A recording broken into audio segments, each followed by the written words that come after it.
This video is about the second sheet on probability and paper wad. Now, first and foremost, these are logic puzzles. So I don't want anyone getting, I wouldn't make a test necessarily on any of these examples. And I'm not 100% sure off the top of my head how often something like this would ever come up on the AP exam. These are logic puzzles that help us think about probabilities. But as I look at the back sheet, the one that would be the most similar to an AP exam would be this one, example 5. So I think this one's actually a good warm-up. I'm going to start with that one. Okay, so it says, while I was in Taos, I asked workers at a visitor center about the status of prairie dogs and the species near the center. The response was they're all the same, so surely they can't be endangered. A local wildlife conservationist was thinking, I wonder what would be the public perception of prairie dogs. So in order to determine that, they made a survey question, which of the following best describes your first thought when you think prairie dog? So this is two categorical data points. We asked them this question and this question. And so we came up with a two-way table. Okay. Now, this is completely made up data, of course, but we want to collect that data into something that probably looks like this. So if you want to take a minute, or maybe you've already done that, you want to just jot down the answers to the questions and tally up your data. So it looks like we talked to 45 people, and these were their opinions. Now, working through the examples, it says, what's the probability a randomly selected person thinks prairie dogs are pests? Well, that would need to be this person from high school, this one from some, and these three from college. So that's a total of 16 out of those 45. So that's our question to A. The next question asks, what's the probability a randomly selected person is a college grad? Well, we see these were all the people that said they were college grads. So that's a total of 13 people out of the 45 we talked to. Now, what's the probability a randomly selected person has only completed high school or has no opinion? So we're kind of crossing both bounds here. And they use the word or. So what we know is we can do this two ways. I can think of them group by group. So one way would be these 8 people have no opinion. This one had none, no opinion. These 2 people had no opinion. And all of these people, I'm supposed to do high school. Okay, so these people went to high school.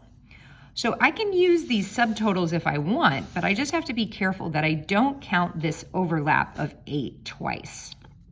Okay. So one way most students, I think, at this point would do it is since 17 went to high school, they'd say 17 out of 45 went to high school. And they'd say 11 people out of the 45 said none, no opinion. And then we'd just subtract off that overlap. So that'd be one way to do it. And as stated before, I could have just added up these raw numbers, and those should also add up to 20. This is 17, 18, 19, 20. Okay, good job. Now let's look at D. What is the probability that a randomly selected person only completed high school and has no opinion? Well, let's look at the group. Out of our 12 different groups, the high school and no opinion at all are this group of 8 people. So that would have to be high school and none is 8 out of the 45. Okay, last question on this one. If you met someone who is a college graduate, what is the probability that the person believes prairie dogs are endangered? Well, let's see. This is a given statement. So hopefully by now you're thinking they could have worded this, given they went to college, what's the probability that they think it's endangered? So given they went to college, those are the 13 people. 13 people went to college. So those are the only 13 people I'm interested in.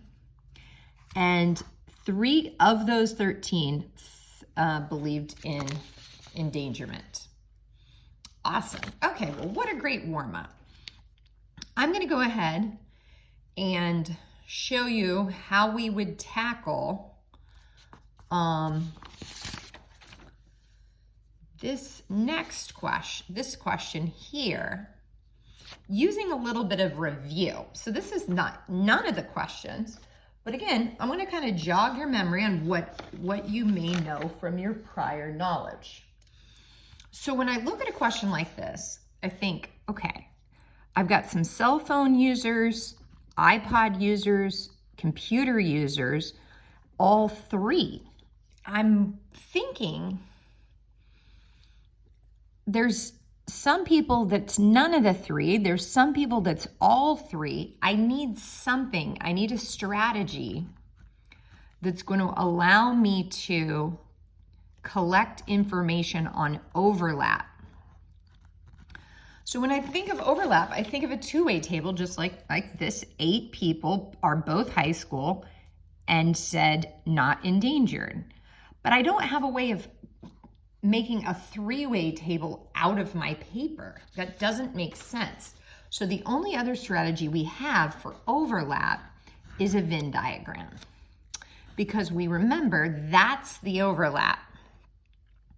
So now we think, interesting, maybe we've got, maybe these Venn diagrams are more useful than you thought. So I'll give you an example of what we did before and how we might use it. So let's say we had raw information.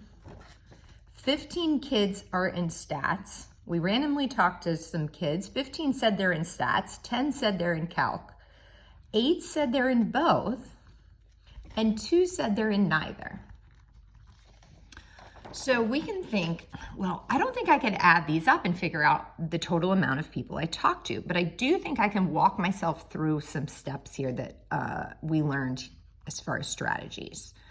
So I can put an invisible number. That's the number of people in this entire circle. Although it doesn't really do any job in my Venn diagram, it helps me figure out the specific locations in it.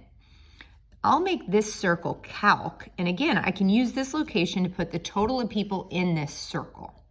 Now, in a Venn diagram like this, we know we have 4 raw data points because we know we can have a two-way table that says stats, calc, or excuse me, stats, yes or no, stats, not stats, calc, not calc. And this would be this overlap right there. The total amount in stats would go here. The total amount in calculus would go down here. And we know how to use a two-way table with 2 items. Okay, so walking through here, it says 15 total people said stats, 10 total people said calc, 8 people said both. So now using logic, we can say, okay, well, 7 people must have said stats. Oh, okay.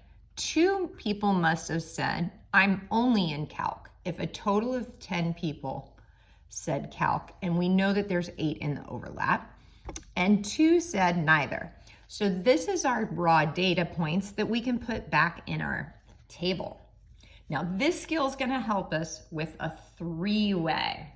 Again, these 4 numbers should add up to the number of people we talked to. So that's 15, 16, 17, 18, 19. And so sometimes I put that number out here.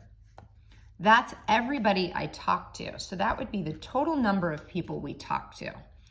Now that I've reminded you of this strategy, we can finally do example 3. Okay, so let's get a good start, and I can probably put the rest of it on another video. So when I look at example 3, let's just set up the table. Okay, so this data is from a long time ago. I think everybody has a cell phone now, but back in the day, we could have surveyed our students. Cell, computer, iPod. Okay, and this number doesn't belong in my raw data. These are the numbers that are kind of on the outside of my subtotals. All right, now if I think about this entire thing as a system, I'm gonna have a grand total out here of everyone, which again is not in my raw data, and I'm gonna have my none of the above. So here's all the locations of information I need to fill if I'm gonna be able to work the problem. Okay, check out the next video now that we have it set up, or try to work the problem without my help, but now that you have a tool to organize your data, and then see if, check out the next video to see if you got it right. Thanks for joining us.